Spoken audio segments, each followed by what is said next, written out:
그럼 두 번째 키워드는 뭐냐? 다주택자 규제 강화입니다.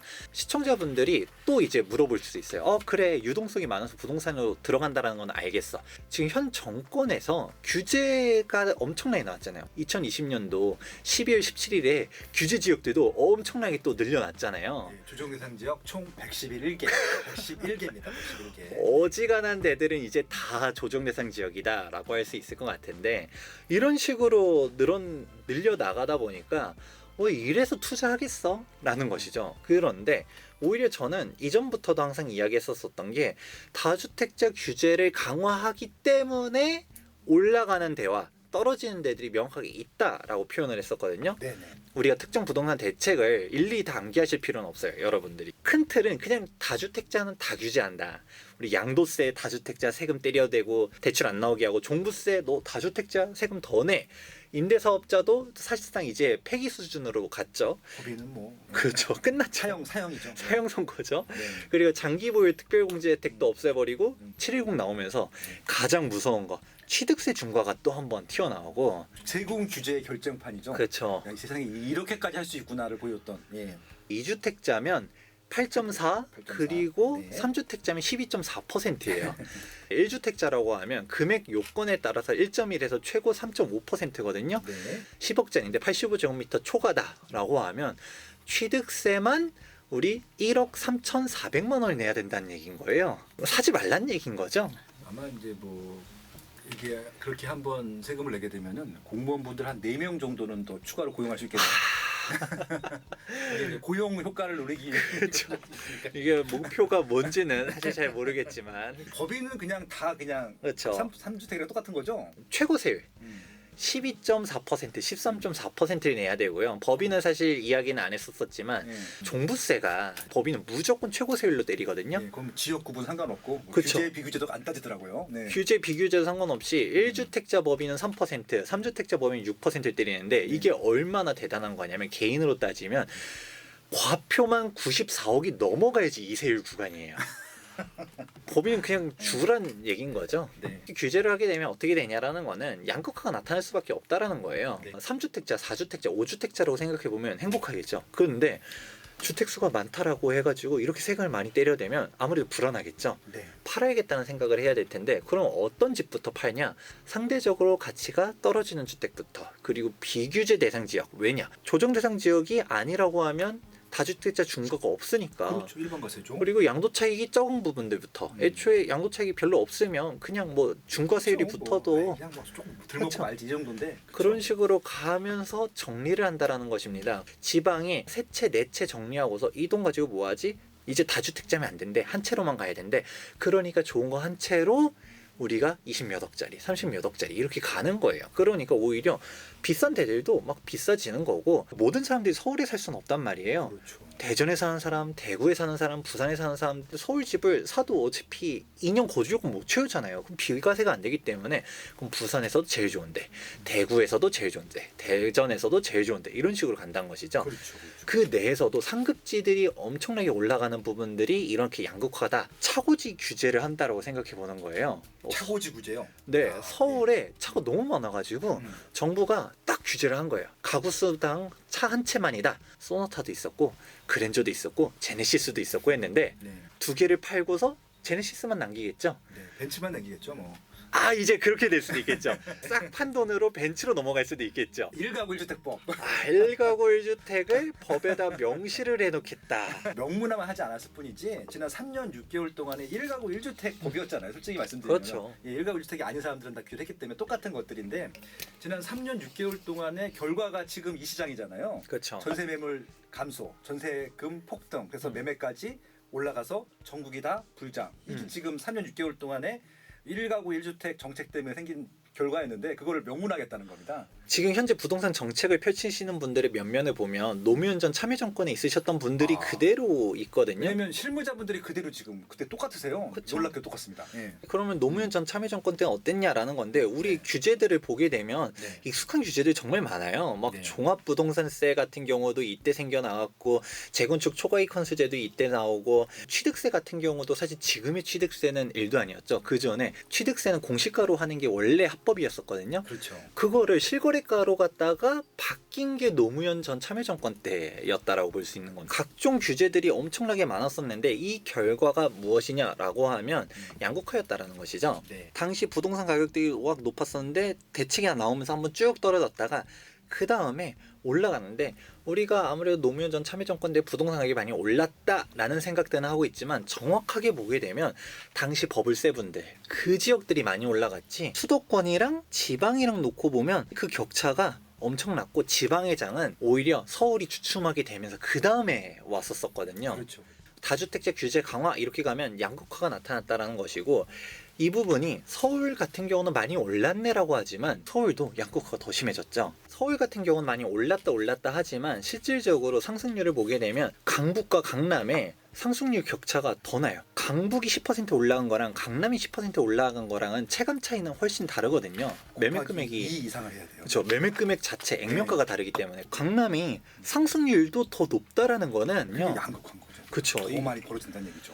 저희 아버지 말로는 강남 아니면 뭐 잠실 넘어가는 게 물론 부담은 됐죠 그때도. 네. 하지만 그게 불가능에 가까운 시절은 아니었었는데 그렇죠. 지금은 넘어가는 게 진짜 넘어갈 수 없는 강이 돼버렸잖아요. 강남과 강북이 한강이 이렇게 넓어질 거라고는 생각을 못했었던 시절이 이때 왔었었고 지금 역시도 똑같이 양극화가 온다는 것입니다. 네.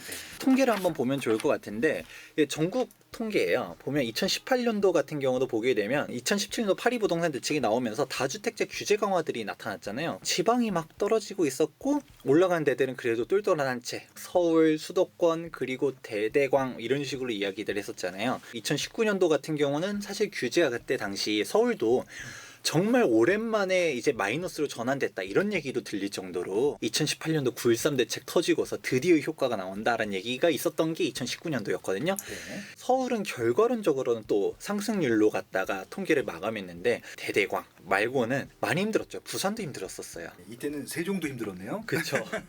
2020년도가 오니까 완전 그냥 다 올라간다. 상승으로 전환됐다 하더라도 우리가 통계를 잘 봐야 되는 게 강원도니 뭐니 여기도 상승으로 전환됐지만 상승률이 0.55%, 0.17%. 실질적으로 이 와중에서도 막 서울 11%, 대구 6%, 부산 5%, 대전 12%, 야 세종이 49% 이런 식으로 광역시급들이 엄청나게 올라가고 있는 부분들이고요. 우리가 수도권도 한번 볼까요? 수도권 같은 경우도 2018년도도 막 하락하는 데들 쫙 있었었죠. 수도권이라서 다 올라간 게 아니에요.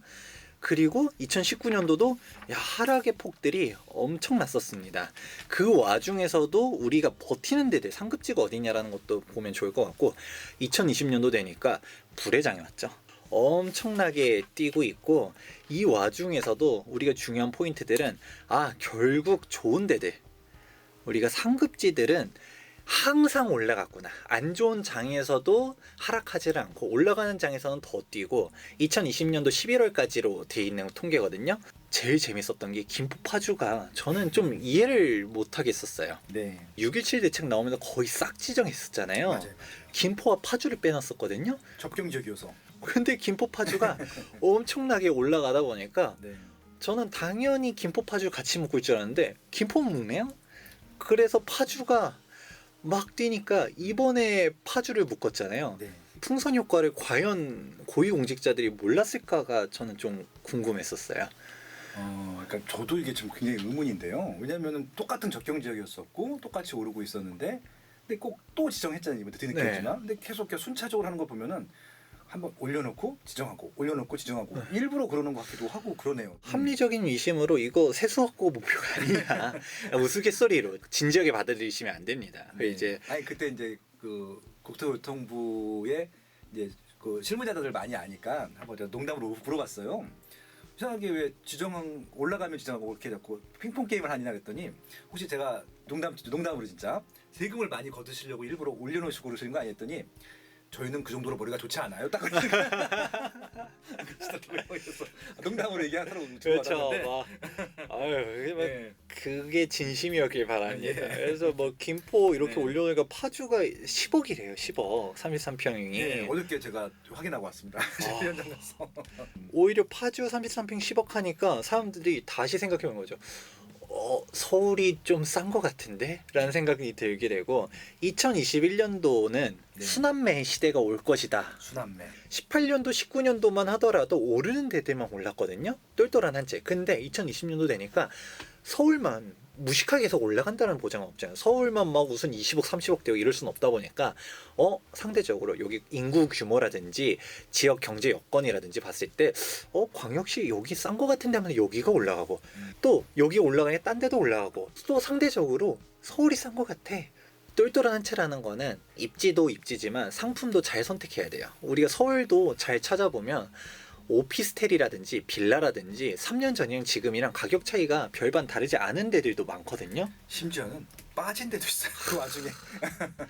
그렇죠. 서울이라고 해서 다 올라간 게 아니에요. 오피스텔을 양도세 할 때는 다 들어가요. 주택수에. 그렇다 보니까 빌라랑 오피스텔을 먼저 처분하고 아파트를 한 채를 남기겠다. 이게 핵심이기 때문에 우리가 지역별 양극화, 상품별 양극화를 알아야 되는 거고요. 현 대통령님 취임 이후로 수도권 아파트 누적 변동률을 보게 되면 지금 2017년도 5월달 취임해가지고 2020년도 11월까지거든요. 보면 누적해서 보면 극단적으로 보이는 거죠.